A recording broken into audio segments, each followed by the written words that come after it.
The 355, terrible title, terrible poster, and a film that's even worse than these two.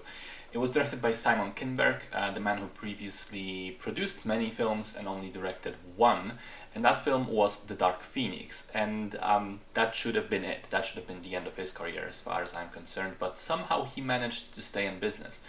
The 355 manages to waste an impressive cast of Jessica Chastain, Penelope Cruz, Bing Bing Fan, Diane Kruger, Lupita Nyong'o, and Sebastian Stan. Apparently, the idea for the film came from its main star herself, Jessica Chastain, who got along with Simon Kinberg so well on the set of The Dark Phoenix that she pitched him the idea of making a female-led spy action film inspired by James Bond and Mission Impossible franchises. Problem is that the finished product has none of the James Bond charm, none of the Mission Impossible technical excellence and precision, but what it does have instead is a plot that starts weak and then gets steadily worse with every passing minute. The film opens with a super rich villain arriving in Colombia to buy a technical gizmo that, when connected to the internet, can take control of everything on the planet. Stock markets, power plants, planes. Apparently, with one click you can make a passenger plane explode in midair, however that's supposed to work.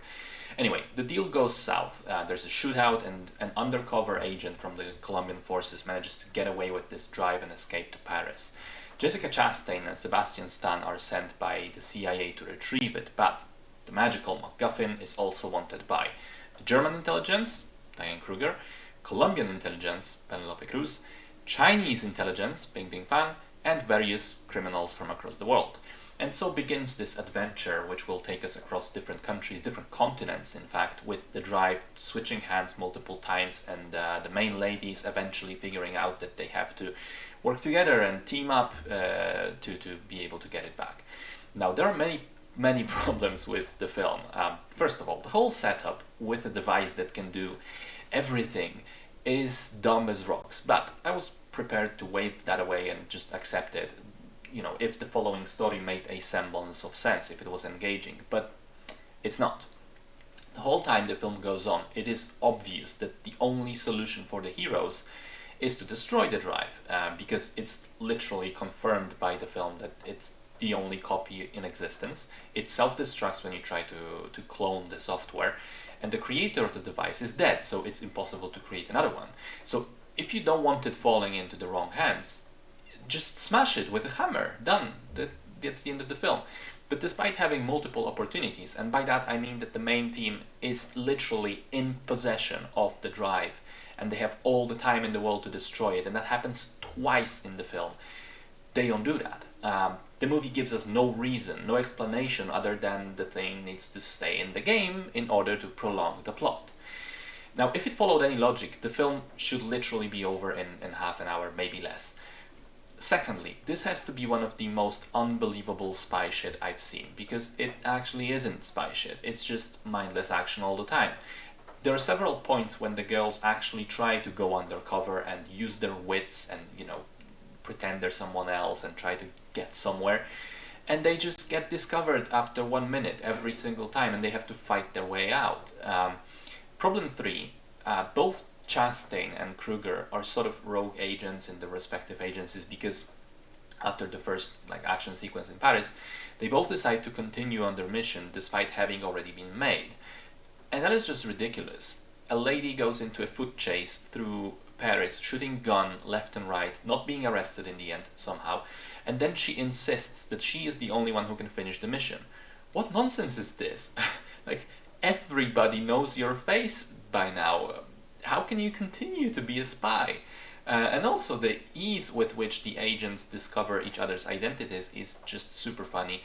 They just go on the internet and there it is. Full database about every single person in the film. The name, the family, where they're from, etc. It's not very good for spies, is it? Problem 4, the remaining logistics make no sense. Somehow these agents who went rogue, I remind you, and are on the run from their respective agencies, from their own people who are chasing them actively, somehow they are able to get as many guns as they need, as many technical gear as they need, all the clothes that they need, plus transport across several different continents without ever being stopped or arrested. How is this happening? And who's paying for this? What? Problem 5. There's a twist in the film, which is so predictable from minute 1, it almost physically hurts to wait for it to reveal itself. I don't even know what the intention of it was, because there is no element of surprise whatsoever. Now, listen, in order to forgive all of those things, one of two things would need to happen, or both. One, the action would need to be really impressive so that I wouldn't care about the plot. But it isn't. As usual nowadays, it's just a fiesta of quick cuts, weird camera angles, and close-up shots that never allow us to see that the choreography is actually really poor. Or two, the second thing that could have saved the film is that the movie would have to take itself not so seriously, which it does. It's clear that it's not meant to be just a mindless, funny popcorn flick. The tone is quite serious, and that's how the movie presents itself, and it just doesn't work because the plot is like Swiss cheese. Worst of all, it gets boring as the film goes on. I was seriously considering walking out, which is not a thing I do ever. I ended up staying until the end, regrettably so, because it just continues to get worse and worse and worse the longer it goes on. Starts somewhat interestingly, within 20 minutes becomes painfully average, and then just continues to crash downhill from that point onward.